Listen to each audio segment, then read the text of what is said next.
Agar sizning telefoningizga kartangiz bloklanadi, nomingizga kredit rasmiylashtirildi, jarima bor, subsidiyangiz tayyor, bolangiz avariyaga uchradi yoki bank xodimiman, kodni ayting degan qo'ng'iroq, SMS yoki Telegram xabar kelgan bo'lsa, bu videoni oxirigacha ko'rishingiz shart. Men bugun juda muhim masalani tushuntiraman. Firibgarlar hozir oddiy odamlarning pulini, kartasini, pasport ma'lumotini va hatto nomiga kredit olish imkoniyatini juda tez qo'lga kiritishyapti. Bu faqat keksa odamlar yoki internetni yaxshi bilmaydiganlarga tegishli emas. Bu har birimizga, ota-onamizga, farzandlarimizga, ishdagi hamkasblarimizga va yaqinlarimizga tegishli. Hozirning o'zida kanalga obuna bo'ling va videoga like bosing. Chunki bu ma'lumot ko'proq odamlarga yetib borsa, kimningdir puli saqlanib qolishi mumkin.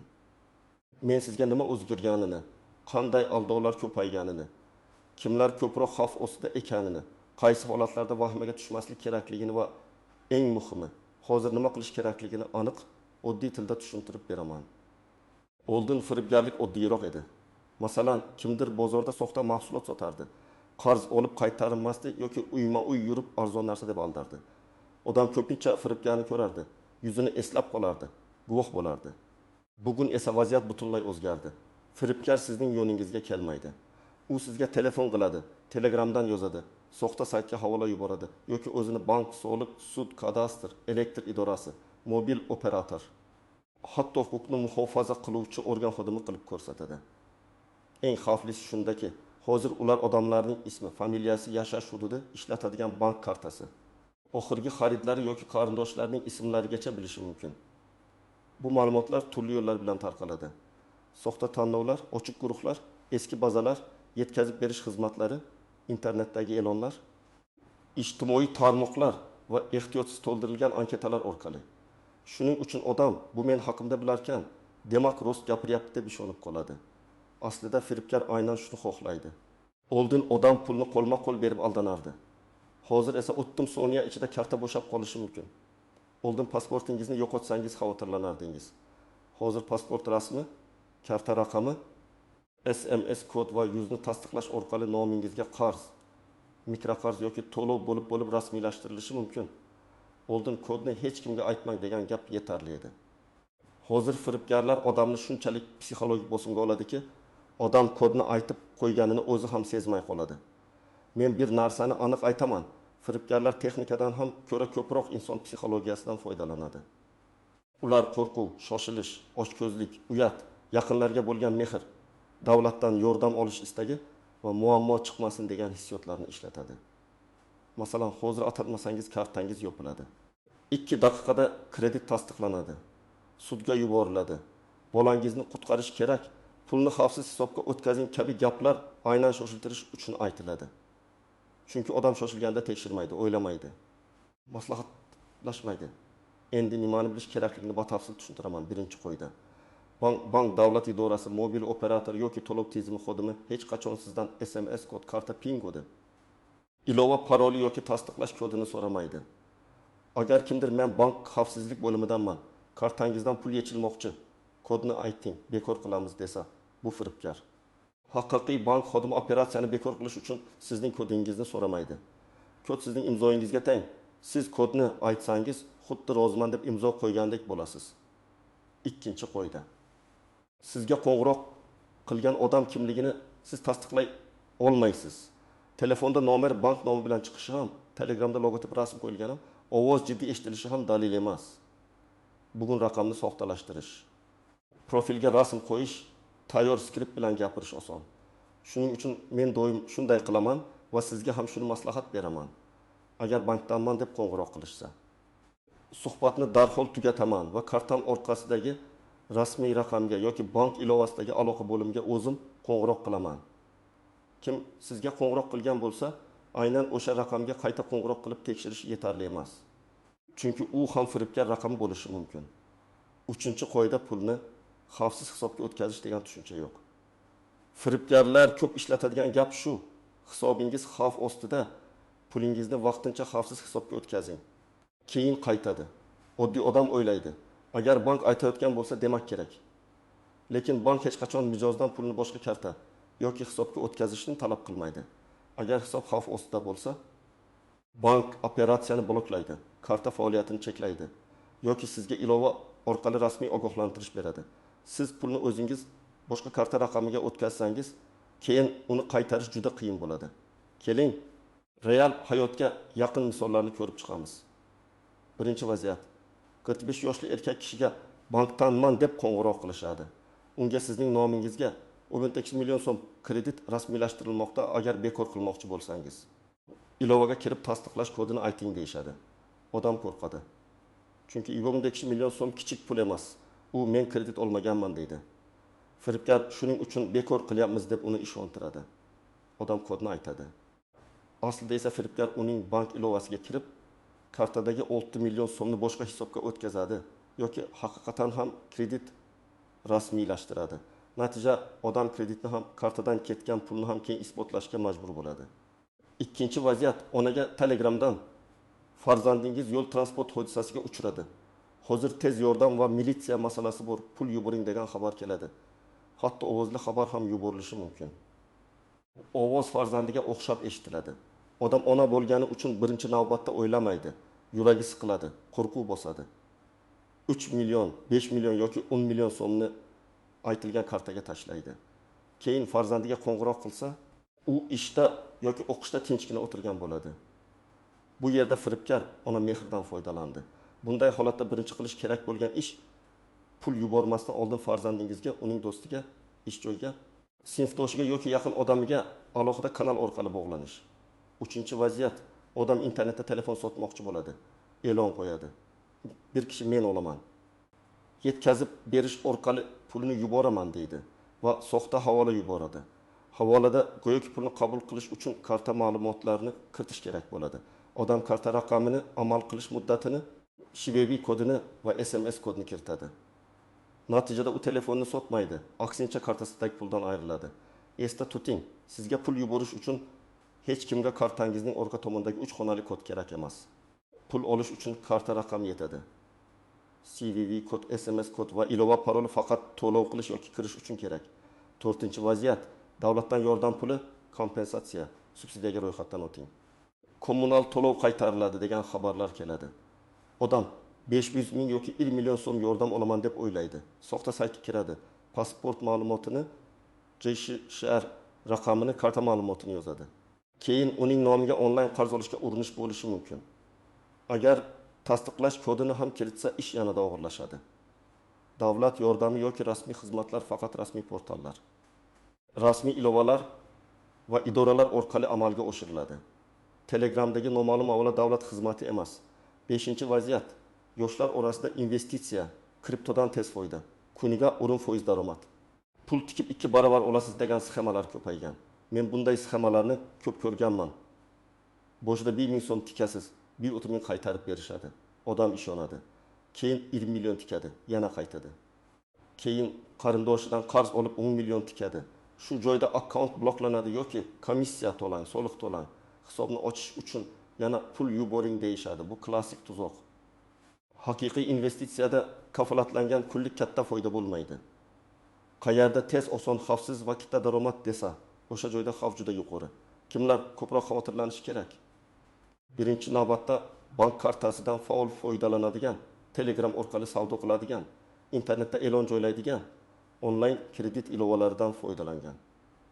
Pasport rasmini turli joylarga yuborgan va telefonda bank ilovasi bo'lgan har bir odam ehtiyot bo'lishi kerak.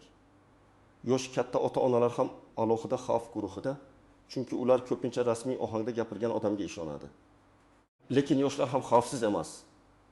Yoshlar havolaga tez kiradi, botlarga tez ishonadi. Aksiya, bonus, o'yin pul ishlash degan joylarga ko'proq qiziqadi.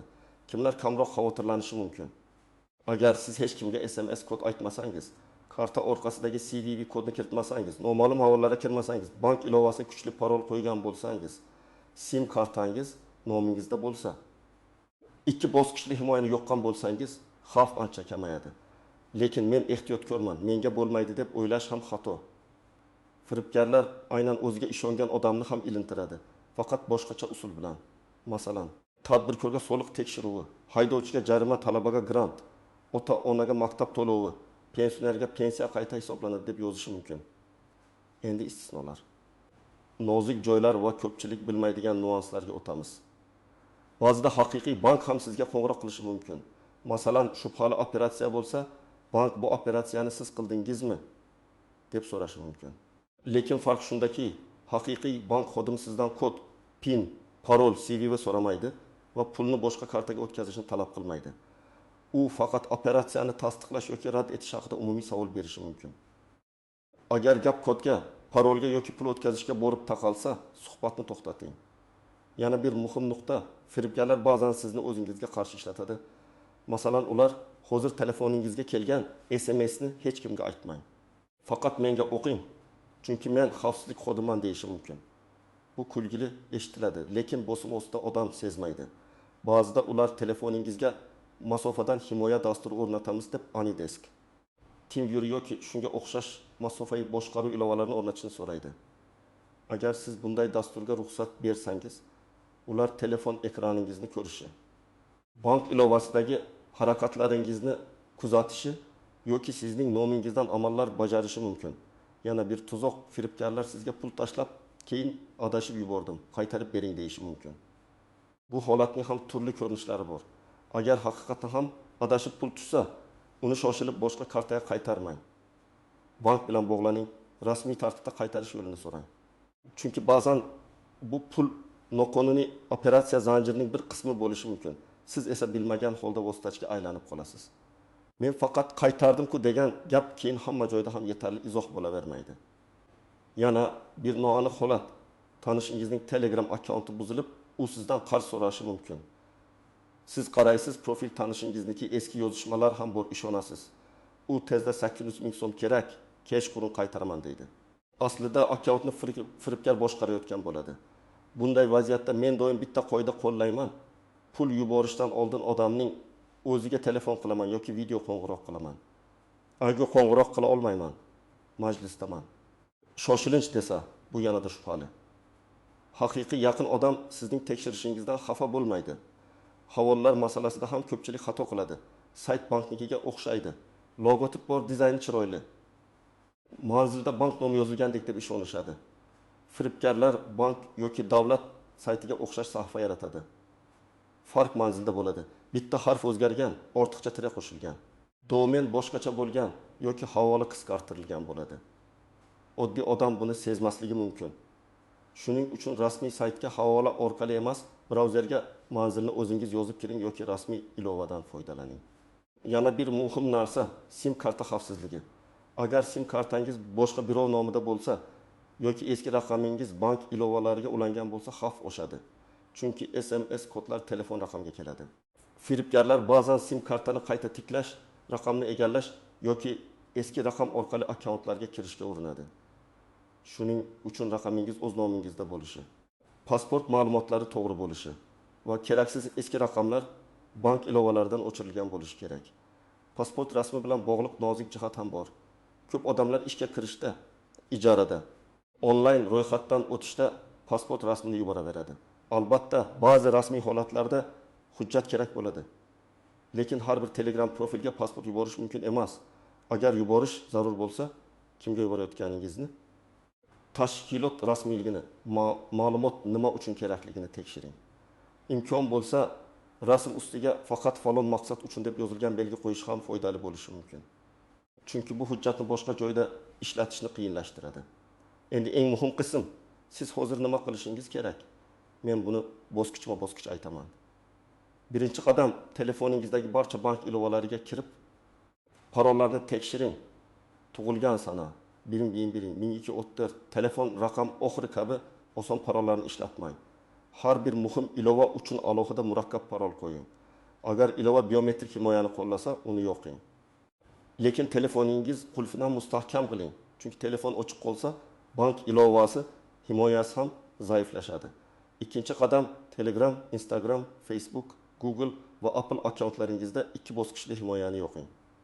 Telegramda bu two-step verification deb yuritiladi. Ya'ni qo'shimcha parol qo'yiladi. Nega bu muhim?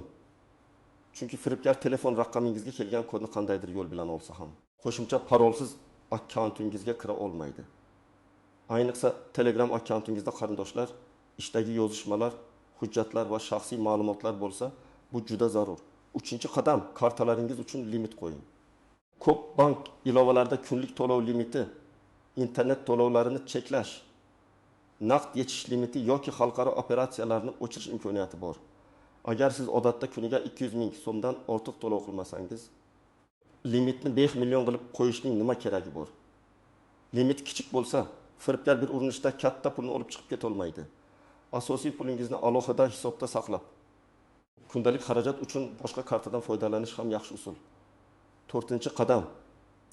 Ota-onangiz va yaqinlaringiz bilan bugunoq gaplashing. Ularga bitta oddiy qoida o'rgating. Kim qo'ng'iroq qilsa ham kod aytilmaydi. Kim yozsa ham pul yuborishdan oldin telefon qilib tekshiriladi. Kim havola yuborsa ham kiritilmaydi. Bu gaplarni bir marta aytish etmasligi mumkin. Ularning telefoniga bank raqamini rasmiy manbadan saqlab qo'ying. Agar shubhali qo'ng'iroq bo'lsa, birinchi sizga qo'ng'iroq qilishini ayting. Ayniqsa yoshi katta insonlar uyalib qolmay, maslahat so'rashga odatlanishi kerak. 5-qadam. Agar sizga shubhali qo'ng'iroq bo'lsa, suhbatni davom ettirmang. Firibgar bilan bahslashish, uni fosh qilishga urinish, qani nima darkin deb gaplashib turish ham xavfli. U siz haqingizda qo'shimcha ma'lumot yig'ishi mumkin. Qaysi bankdan foydalanasiz? Qayerda ishlaysiz? Oilangizda kim bor? Qaysi raqam faol? Eng to'g'ri yo'l telefonni qo'yish. Rasmiy raqamga o'zingiz qo'ng'iroq qilish, zarur bo'lsa kartani ilovadan vaqtincha bloklash. 6-qadam. Agar siz allaqachon kodni aytib qo'ygan bo'lsangiz yoki shubhali havolaga karta ma'lumotlarini kiritgan bo'lsangiz, kutib o'tirmang. Darhol bank ilovasiga kirib kartani bloklang. Ilovaga kira olmasangiz, bankning rasmiy kol markaziga qo'ng'iroq qiling. Keyin barcha parollarni almashtiring. Telegram va elektron pochtadan noma'lum qurilmalarni chiqarib tashlang. Bankdan operatsiyalar tarixini so'rang. Agar pul yechilgan bo'lsa, ariza qoldiring va huquqni muhofaza qiluvchi organlarga murojaat qiling. 7-qadam, hujjatlarni yig'ing. Agar firibgarlik bo'lgan bo'lsa, baribir topilmaydi deb qo'l siltamang. Sizda dalillar bo'lishi kerak. Qo'ng'iroq qilgan raqam, SMS'lar, Telegram yozishmalari, karta raqami, pul o'tkazilgan vaqt, summa, chek, bankdan kelgan xabar, havola manzili, firibgarning profili ovozli xabarlar. Bularning hammasini skrinshot qiling. Lekin yozishmalarni o'chirib yubormang. Bankka ham, tegishli organlarga ham aynan dalillar kerak bo'ladi. 8-qadam. Arizada bo'lganini aniq yozing. Masalan, falon sanada, taxminan falon vaqtda menga falon raqamdan qo'ng'iroq bo'ldi. O'zini bank xodimi deb tanishtirdi. Mendan SMS kod so'radi. Kod aytilgandan keyin falon kartamdan falon summada pul yechildi. Pul falon karta yoki hisobga o'tkazilgan. Men bu operatsiyani amalga oshirmaganman. Bunday aniq yozilgan ariza umumiy, meni aldashdi degan gapdan foydaliroq. Har bir vaqt summa va raqamni yozing. 9-qadam, telefoningizni tekshiring. Agar siz masofaviy boshqaruv ilovasi o'rnatgan bo'lsangiz, uni darhol o'chiring. Noma'lum ilovalarni ko'rib chiqing. Telefon sozlamalarida ruxsatlarni tekshiring. SMS o'qish, ekran yozish, kontaktlarga kirish, bildirishnomalarni ko'rish huquqi berilgan ilovalar orasida shubhali dastur bo'lmasin. Android telefonlarda noma'lum manbalardan ilova o'rnatishni o'chirib qo'ying. Ilovalarni faqat rasmiy do'konlardan yuklab oling. 10-qadam. Moliyaviy gigiyena yarating. Men buni tish yuvishga o'xshataman. Bir marta qilinadigan ish emas, odat bo'lishi kerak. Har hafta bank operatsiyalaringizni ko'rib chiqing. Keraksiz obunalarni o'chiring. Eski kartalarni yo'qtiring. Ishlatmaydigan ilovalardan chiqib keting. Muhim hujjatlarni ochiq chatlarda saqlamang. Katta pul tutsa, darhol asosiy kartada qoldirmang. Kichik ehtiyot qoralari katta yo'qotishlarning oldini oladi. Yana bir maslahat, bularga ham buni tushuntiring. Hozir maktab o'quvchilari ham telefon ishlatadi. O'yin akkauntlariga karta ulanadi. Telegram guruhlarida yuradi. Ularga bepul skin, bonus, promokod, akkauntingiz bloklanadi degan havolar kelishi mumkin. Bola karta ma'lumotini bilmasa ham ota-onasining telefonidagi kodni aytib qo'yishi mumkin. Shuning uchun uyda bitta qoida bo'lsin.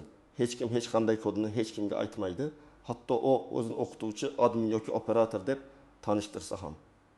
Agar siz tadbirkor bo'lsangiz, xavf yanada katta. Chunki sizda mijozlar bazasi, hisob raqamlar, to'lovlar va xodimlar bor. Xodimlaringizga alohida ko'rsatma bering. Hech kim telefon orqali hisob ma'lumotlarini bermaydi. Hech kim rahbar nomidan kelgan Telegram xabarga ko'ra pul o'tkazmaydi.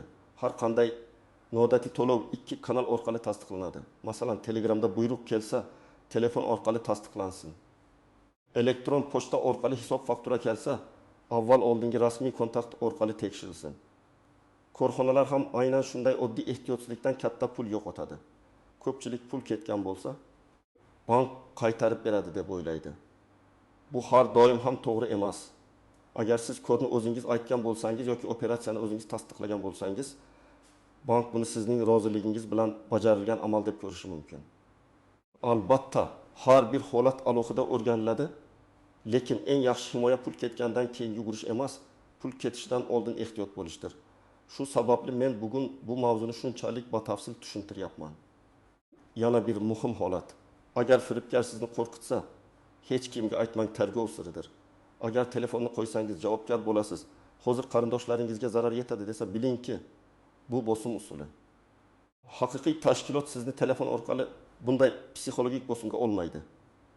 Hech kim sizga kod aytmaganingiz uchun qonuniy jazo qo'llamaydi. Hech kim sizdan maxfiy operatsiya uchun shaxsiy kartangizdan pul o'tkazishni so'ramaydi. Bunday gap eshitishingiz bilan telefonni qo'ying. Bugun men sizga eng muhim narsani tushuntirdim. Firibgarlar hozir pulni kuch bilan emas, shoshiltirish, qo'rqitish va ishonchga kirish orqali oladi. Bank xodimi kod so'ramaydi. Davlat idorasi Telegramdagi noma'lum havola orqali karta ma'lumotini talab qilmaydi. Xavfsiz hisobga pul o'tkazish degan gap firibgarlik belgisi. Tanishingiz yozsa ham. Pul yuborishdan oldin ovozini eshiting yoki qo'ng'iroq qiling. Shubhali holatda eng to'g'ri qaror shoshilmaslik, suhbatni to'xtatish va rasmiy manba orqali tekshirishdir. Men sizdan bitta narsani so'rayman. Bu videoni faqat o'zingiz ko'rib qo'ymang. Ota-onangizga, aka-ukangizga, opa-singlingizga, do'stlaringizga yuboring. Chunki bitta ogohlantirish kimningdir bir necha million so'mini, kimningdir kreditga botib qolishini, kimningdir asabini va vaqtini saqlab qolishi mumkin. Izohlarda yozing. Sizga ham shunday qo'ng'iroq yoki xabar kelganmi? Qanday usul bilan aldashga urinishgan? Tajribangiz boshqalarga foyda bo'lishi mumkin. Agar video foydali bo'lgan bo'lsa, hoziroq like bosing, kanalga obuna bo'ling va bildirishnomani yoqib qo'ying. Men bundan keyin ham sizga pulingizni, hujjatlaringizni va shaxsiy ma'lumotlaringizni himoya qilish bo'yicha aniq, amaliy va tushunarli ma'lumotlar berib boraman. Oqartirib aytmayman. Bugungi davrda ehtiyot bo'lgan odam yutadi. Shoshilgan odam esa ko'pincha yutqazadi. Shuning uchun xabarni tekshiring, kodni aytmang. Havolaga kirmang va har doim rasmiy manbaga murojaat qiling.